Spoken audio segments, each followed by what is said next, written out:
कार्तिक महात्म्य अध्याय 34।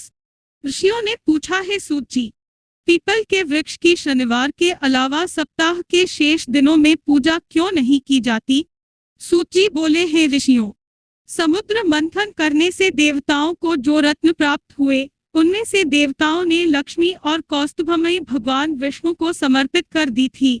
जब भगवान विष्णु लक्ष्मी जी से विवाह करने के लिए तैयार हुए तो लक्ष्मी जी बोली, है प्रभु, जब तक मेरी बड़ी बहन का विवाह नहीं हो जाता तब तक मैं छोटी बहन आपसे किस प्रकार विवाह कर सकती हूँ, इसलिए आप पहले मेरी बड़ी बहन का विवाह करा दे, उसके बाद आप मुझसे विवाह कीजिए। यही नियम है जो प्राचीन काल से चला आ रहा है। सूत जी ने कहा, लक्ष्मी जी के मुख से ऐसे वचन सुनकर भगवान विष्णु ने लक्ष्मी जी की बड़ी बहन का विवाह उद्दालक ऋषि के साथ संपन्न करा दिया। लक्ष्मी जी की बड़ी बहन अलक्ष्मी जी बड़ी कुरूप थी, उसका मुख बड़ा, दांत चमकते हुए, उसकी देह वृद्धा की भांति, नेत्र बड़े बड़े और बाल रुखे थे। भगवान विष्णु द्वारा आग्रह किए जाने पर ऋषि उद्दालक उससे विवाह करके उसे वेद मंत्रों की ध्वनि से गुंजाते हुए अपने आश्रम ले आए। वेद ध्वनि से गुंजित हवन के पवित्र धुने से सुगंधित उस ऋषि के सुंदर आश्रम को देखकर अलक्ष्मी को बहुत दुख हुआ। वह महर्षि उद्दालक से बोली, चूंकि इस आश्रम में वेद ध्वनि गूंज रही है इसलिए यह स्थान मेरे रहने योग्य नहीं है, इसलिए आप मुझे यहाँ से अन्यत्र ले चलिए। उसकी बात सुनकर महर्षि उद्दालक बोले, तुम यहाँ क्यों नहीं रह सकती और तुम्हारे रहने योग्य अन्य कौन सा स्थान है वह भी मुझे बताओ। अलक्ष्मी बोली, जिस स्थान पर वेद की ध्वनि होती हो, अतिथियों का आदर सत्कार किया जाता हो, यज्ञ आदि होते हो, ऐसे स्थान पर मैं नहीं रह सकती। जिस स्थान पर पति पत्नी आपस में प्रेम से रहते हो, पितरों के निमित्त यज्ञ होते हो, देवताओं की पूजा होती हो, उस स्थान पर भी मैं नहीं रह सकती। जिस स्थान पर वेदों की ध्वनि न हो, अतिथियों का आदर सत्कार न होता हो, यज्ञ न होते हो, पति पत्नी आपस में क्लेश करते हो, पूज्य वृद्धों, सत्पुरुषों तथा मित्रों का अनादर होता हो, जहाँ दुराचारी, चोर, परस्त्रीगामी मनुष्य निवास करते हो, जिस स्थान पर गायों की हत्या की जाती हो, मद्यपान, ब्रह्महत्या आदि पाप होते हो, ऐसे स्थानों पर मैं प्रसन्नता पूर्वक निवास करती हूँ। सूत जी बोले, अलक्ष्मी के मुख से इस प्रकार के वचन सुनकर उद्दालक का मन खिन्न हो गया। वह इस बात को सुनकर मौन हो गए। थोड़ी देर बाद वे बोले कि ठीक है, मैं तुम्हारे लिए ऐसा स्थान ढूंढ दूंगा। जब तक मैं तुम्हारे लिए ऐसा स्थान न ढूंढ लूं तब तक तुम इसी पीपल के नीचे चुपचाप बैठी रहना। महर्षि उद्दालक उसे पीपल के वृक्ष के नीचे बैठाकर उसके रहने योग्य स्थान की खोज में निकल पड़े, परंतु जब बहुत समय तक प्रतीक्षा करने पर भी वे वापस नहीं लौटे तो अलक्ष्मी विलाप करने लगी। जब वैकुंठ में बैठी लक्ष्मी जी ने अपनी बहन अलक्ष्मी का विलाप सुना तो वे व्याकुल हो गई। वे दुखी होकर भगवान विष्णु से बोली, है प्रभु, मेरी बड़ी बहन पति द्वारा त्यागे जाने पर अत्यंत दुखी है। यदि मैं आपकी प्रिय पत्नी हूँ तो आप उसे आश्वासन देने के लिए उसके पास चलिए। लक्ष्मी जी की प्रार्थना पर भगवान विष्णु लक्ष्मी जी सहित उस पीपल के वृक्ष के पास गए जहाँ अलक्ष्मी बैठकर विलाप कर रही थी। उसको आश्वासन देते हुए भगवान विष्णु बोले, हे अलक्ष्मी, तुम इसी पीपल के वृक्ष की जड़ में सदैव के लिए निवास करो, क्योंकि इसकी उत्पत्ति मेरे ही अंश से हुई है और इसमें सदैव मेरा ही निवास रहता है। प्रत्येक वर्ष गृहस्थ लोग तुम्हारी पूजा करेंगे और उन्हीं के घर में तुम्हारी छोटी बहन का वास होगा। स्त्रियों को तुम्हारी पूजा विभिन्न उपहारों से करनी चाहिए। मनुष्यों को पुष्प, धूप, दीप, गंध आदि से तुम्हारी पूजा करनी चाहिए, तभी तुम्हारी छोटी बहन लक्ष्मी उन पर प्रसन्न होगी। सूत जी बोले, ऋषियों, मैंने आपको भगवान श्री कृष्ण, सत्यभामा तथा पृथु नारद का संवाद सुना दिया है, जिसे सुनने से ही मनुष्य के समस्त पापों का नाश हो जाता है और अंत में वैकुंठ को प्राप्त करता है। यदि अब भी आप लोग कुछ पूछना चाहते हैं तो अवश्य पूछिए, मैं उसे अवश्य कहूँगा। सूत जी के वचन सुनकर शौनक आदि ऋषि थोड़ी देर तक प्रसन्नचित्त वहीं बैठे रहे। तत्पश्चात वे लोग बद्रीनारायण जी के दर्शन हेतु चल दिए। जो मनुष्य इस कथा को सुनता या सुनाता है उसे इस संसार में समस्त सुख प्राप्त होते हैं। कार्तिक महात्म्य अंतिम अध्याय 35। इतनी कथा सुनकर सभी ऋषि सूत जी से बोले, हे सूत जी, अब आप हमें तुलसी विवाह की विधि बताइए। सूत जी बोले, कार्तिक शुक्ला नवमी को द्वापर युग का आरंभ हुआ है। यह तिथि दान और उपवास में क्रमश पूर्वान्नव्यापिनी तथा परान्नव्यापिनी हो तो ग्राह्य है।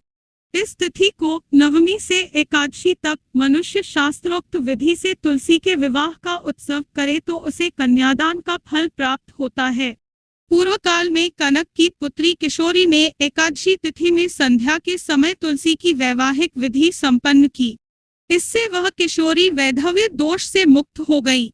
अब मैं उसकी विधि बतलाता हूँ। 1 तोला सुवर्ण की भगवान विष्णु की सुंदर प्रतिमा तैयार कराए अथवा अपनी शक्ति के अनुसार आधे या चौथाई तोले की ही प्रतिमा बनवा ले। फिर तुलसी और भगवान विष्णु की प्रतिमा में प्राण प्रतिष्ठा करके षोडशोपचार से पूजा करें। पहले देश काल का स्मरण करके गणेश पूजन करें, फिर पुण्याहवाचन कराकर नांदी श्राद्ध करें। तत्पश्चात वेद मंत्रों के उच्चारण और बाजे आदि की ध्वनि के साथ भगवान विष्णु की प्रतिमा को तुलसी जी के निकट लाकर रखें। प्रतिमा को वस्त्रों से आच्छादित करना चाहिए। उस समय भगवान का आवाहन करें, भगवान केशव आइए देव, मैं आपकी पूजा करूंगा, आपकी सेवा में तुलसी को समर्पित करूंगा, आप मेरे संपूर्ण मनोरथों को पूर्ण करें। इस प्रकार आवाहन के पश्चात 3 बार अर्घ्य, पाद्य और विष्टर का उच्चारण करके इन्हें बारी बारी से भगवान को समर्पित करें। फिर आचमनीय पद का 3 बार उच्चारण करके भगवान को आचमन कराएं। इसके बाद कांस्य के बर्तन में दही, घी और मधु शहद रखकर उसे कांस्य के पात्र से ही ढक दे तथा भगवान को अर्पण करते हुए इस प्रकार कहे, वासुदेव आपको नमस्कार है। यह मधुपर, दही, घी तथा शहद के मिश्रण को मधुपर कहते हैं, ग्रहण कीजिए। तदनंतर हरिद्रालेपन और अभ्यंग कार्य संपन्न करके गोधूली की वेला में तुलसी और विष्णु का पूजन पृथक पृथक करना चाहिए। दोनों को एक दूसरे के सम्मुख रखकर मंगल पाठ करें। जब भगवान सूर्य कुछ कुछ दिखाई देते हो तब कन्यादान का संकल्प करें। अपने गोत्र और प्रवर का उच्चारण करके आदि की 3 पीढ़ियों का भी आवर्तन करें। तत्पश्चात भगवान से इस प्रकार कहें, आदि मध्य और अंत से रहित त्रिभुवन प्रतिपालक परमेश्वर, इस तुलसी दल को आप विवाह की विधि से ग्रहण करें। यह पार्वती के बीज से प्रकट हुई है, वृंदा की भस्म में स्थित रही है तथा आदि मध्य और अंत से शून्य है। आपको तुलसी बहुत ही प्रिय है, अतः इसे मैं आपकी सेवा में अर्पित करता हूँ। मैंने जल के घड़ों से सींचकर और अन्य प्रकार की सेवाएं करके अपनी पुत्री की भांति इसे पाला, पोसा और बढ़ाया है। आपकी प्रिया तुलसी मैं आपको दे रहा हूँ, प्रभु आप इसे ग्रहण करें। इस प्रकार तुलसी का दान करके फिर उन दोनों अर्थात तुलसी और भगवान विष्णु की पूजा करें, विवाह का उत्सव मनाएं। सुबह होने पर पुनः तुलसी और विष्णु जी का पूजन करें। अग्नि की स्थापना करके उसमें द्वादशाक्षर मंत्र से खीर, घी, मधु और तिल मिश्रित हवनीय द्रव्य की 108 आहुति दे, फिर स्विष्टकृत होमक करके पूर्णाहुति दें। आचार्य की पूजा करके होम की शेष विधि पूरी करें। उसके बाद भगवान से इस प्रकार प्रार्थना करें, हे प्रभु आपकी प्रसन्नता के लिए मैंने यह व्रत किया है। जनार्दन इसमें जो न्यूनता हो वह आपके प्रसाद से पूर्णता को प्राप्त हो जाए।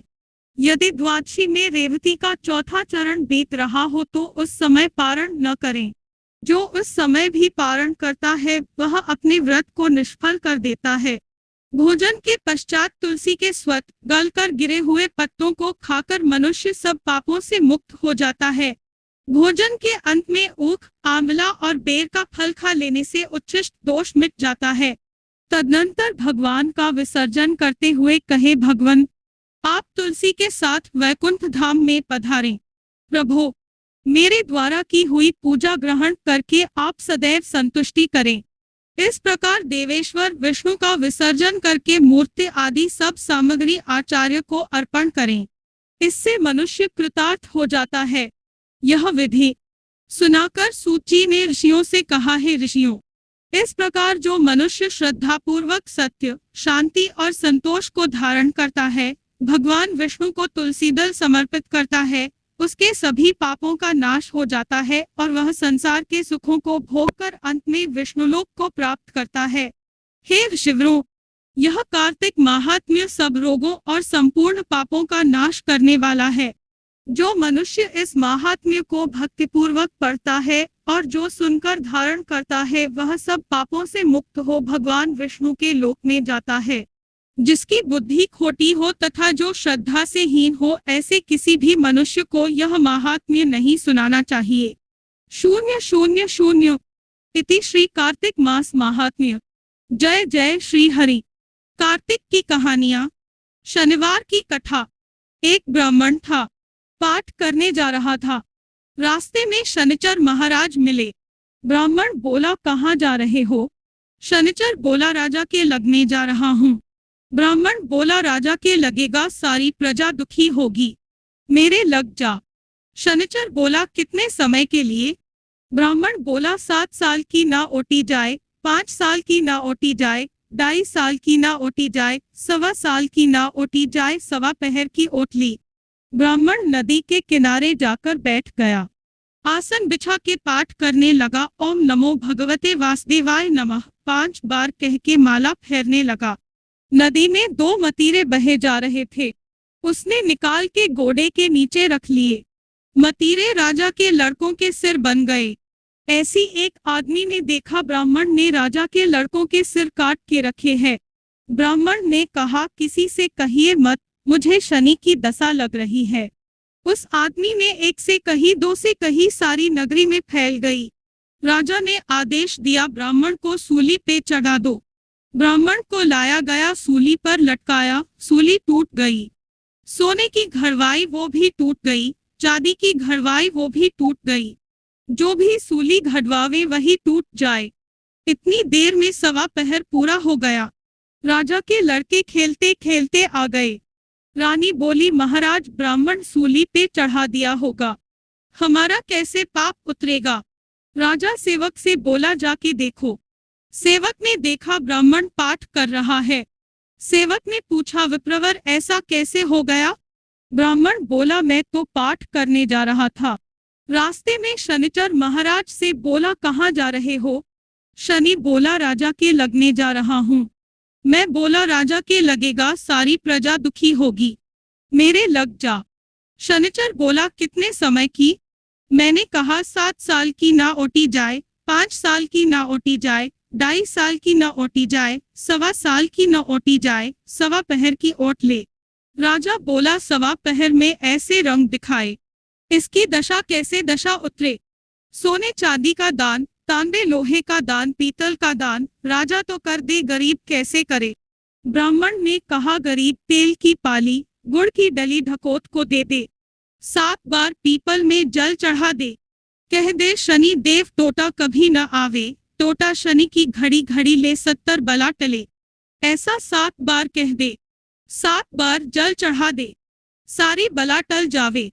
कार्तिक की कहानियां। रविवार की कथा। एक बुढ़िया थी, रविवार के व्रत करती थी। उसका गोबर का नेम था। गोबर से चूल्हा लीप के तब रोटी बना के खाती थी। पड़ोसन के गौ थी, उसके यहाँ से गोबर लाती थी।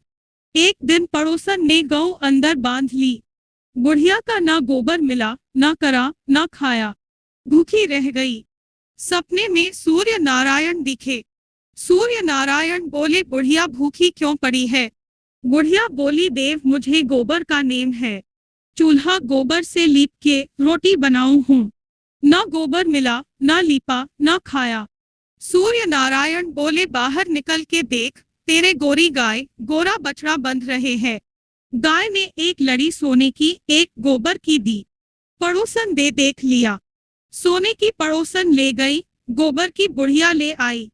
लीप पोत के खा ले, रोज ऐसे ही करे। भगवान ने सोचा, मैंने बुढ़िया को धन दिया, बुढ़िया को लेना ना आया। अब सूरज भगवान ने आधी मेघ बरसा दिया। बुढ़िया ने गौ अंदर बांध ली। तब बुढ़िया को पता चला, सोने की लड़ी घर में रख ली। गोबर से चूल्हा लीप के रोटी बना ली और खा ली। पड़ोसन को गुस्सा आया, उसने राजा से शिकायत की कि बुढ़िया की गौ तो सोना हकती है, ऐसी गौ तो राजा महाराजा के पास होनी चाहिए। राजा ने नौकर भेजकर गौ मंगा ली। राजा बोला, गलीचे बिछा दो, गौ सोना हगेगी। गौ ने सारा घर गोबर से भर दिया। राजा ने बुढ़िया को बुलाया। राजा बोला, तेरे घर पर तो सोना हकती है, हमारा महल गोबर से भर दिया। बुढ़िया बोली, महाराज मेरे गोबर का नेम है, गोबर से चूल्हा लीपकर खाना बनाकर खाती हूँ। एक दिन मुझे गोबर नहीं मिला, भूखी पड़ी रही, सो गई। सपने में सूर्य नारायण दिखे। सूर्य नारायण ने कहा, बुढ़िया भूखी क्यों पड़ी है? मैंने कहा, बेटा मेरे गोबर का नेम है, आज गोबर नहीं मिला। सूर्य नारायण ने कहा, बाहर जाके देखो। मैंने जाके देखा, गौ बछड़ा बंधे है। गाय एक सोने की करे, एक गोबर की।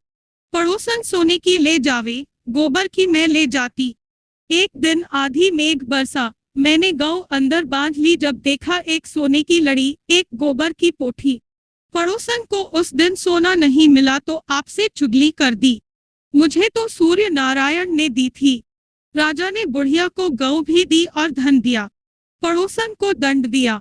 जैसे बुढ़िया ने पाई वैसे सब कोई पावे। जय जय श्री हरि।